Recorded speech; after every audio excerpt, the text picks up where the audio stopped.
and welcome to my channel. My name is Diana Romanovska and I am a certified family law specialist practicing family law and divorce in the Bay Area, California.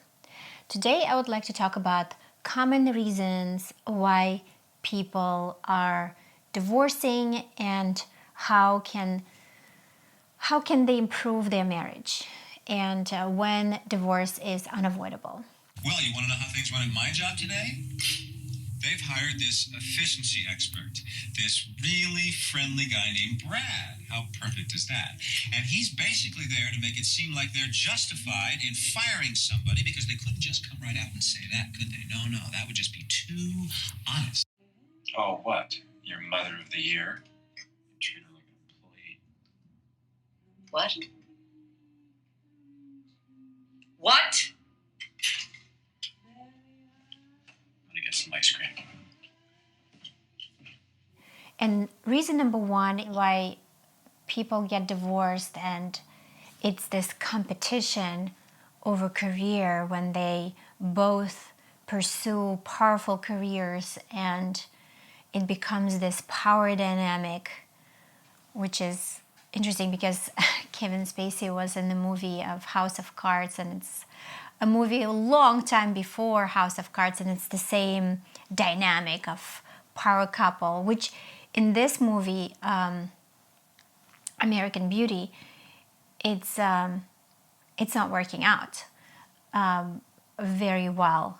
So there is jealousy, and when couples don't see each other as a power team, we're in this together, we are building our family, then it becomes competitive and people estrange from each other. And in this situation, I would suggest strongly therapy, personal growth classes, and do whatever it takes, because it's all about mental state, attitude, perception, right?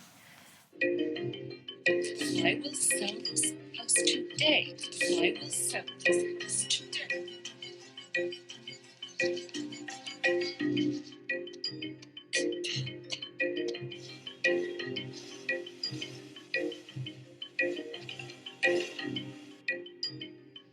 I will sell this house today.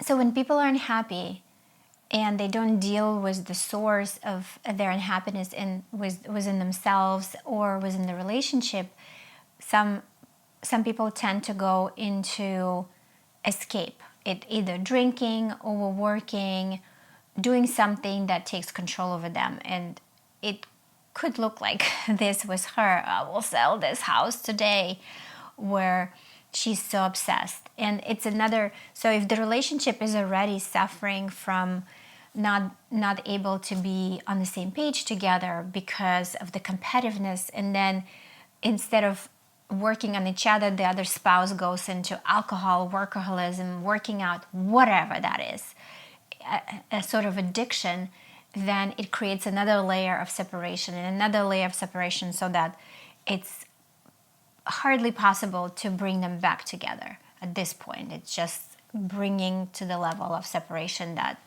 so basically when someone is noticing, is in the relationship, is noticing, okay, I'm drifting to something, workaholism or shopaholism or whatever that is, that's a red flag that something needs to be dealt with. You know, you could have some really fun backyard get-togethers out here.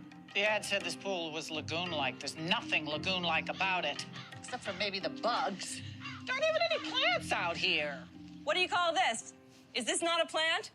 If you have a problem with the plants, I can always call my landscape architect. Solved. I mean, I think lagoon, I think waterfall, I think tropical. This is a cement hole. I have some tiki torches in the garage.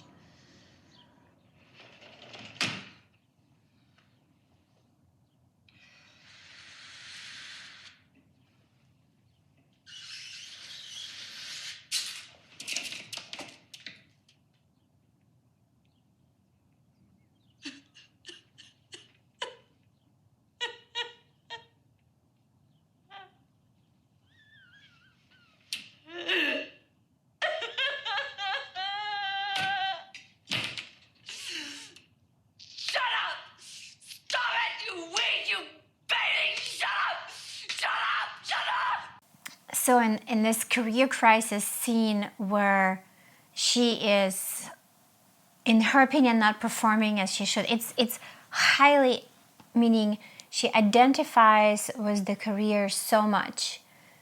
I mean, this is a breakdown, obviously. This is a layer of, okay, I'm working, I'm performing, I'm going to be the best, and then it's focusing too much on the result of a small result, not seeing a big picture, like not selling to one couple doesn't mean that she's not good real estate agent. And that's when this workaholism, so this is the second layer of something is not working, going into career-driven at any cost, and that's the result. And if she is acting this way in her career, she's going to be acting this way with her children, with her husband. So it's usually in all areas of life, the expectation of high performance. And it's really toxic and difficult on children. So, and I suggest therapy for sure in her case. I feel like I've been in a coma for about 20 years, and I'm just now waking up. So another breaking point for marriages is midlife crisis. It's a cliche word for people who just feel like they're waking up for the first time in their life. They married young, they have children, responsibilities, and didn't take care of their needs during the relationship, meaning didn't have enough time carved out to go to date nights, didn't speak about issues that came up within 24 hours, just stuffed it in, went to workaholism, working out, some less positive addictions, alcohol, drugs, whatever, lovers. So this is a result of not paying attention during the entire relationship. And when I say relationship, I'm not talking relationship just with the spouse, although of course I am, as a divorce attorney, looking at what's the cause of the divorce when it comes up. And I'm noticing people just they're falling into roles where, okay, I have to be this person, I cannot relax, I have to take care of the family, and they don't discuss things when they shift and change and need adjustments. And that's why he's saying, I feel like I fell into coma. It's like the role, the paradigm that they were given as a child. Well, if you're a man, you have to provide for the family, or whatever that is. It's any paradigm that happens. So it needs to be analyzed and shine light during this, so that this kind of stuff is not going to happen.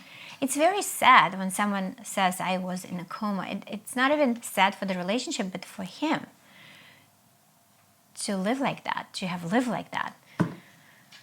So what happens, they get younger lovers, red Porsche or Ferrari, and then they married someone and get divorced and end up in Amber Heard and Johnny Depp situation, because it feels shiny and new at the moment, but it's actually toxic and not healthy because it happens for the wrong reason. It happens out of inability to have been taking care of myself, whoever that is, during the process, if it makes sense. My dad interferes less in my life when I pretend to be an upstanding young citizen with a respectable job. Lester? What are you doing? Honey, this is Ricky. I'm Ricky Fitz. I just moved to the house next to you. I go to school with your daughter. With Jane? Yeah, Really? Jane. Hi. I'm ready to go. I'll meet you out front.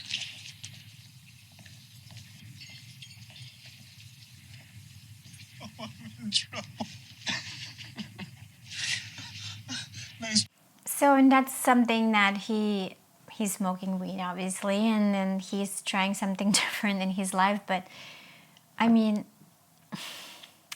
not the right time, not with the right person. Now he finds out after the fact that this is someone who his daughter is in school, which is not gonna look good on him, depending on how this... I mean, it shows that he didn't explore a side of him, and now he does that at a most inappropriate moment when his marriage is falling apart and when he's doing it with people that are not appropriate to do it with. So what does it tell us again, over and over and over?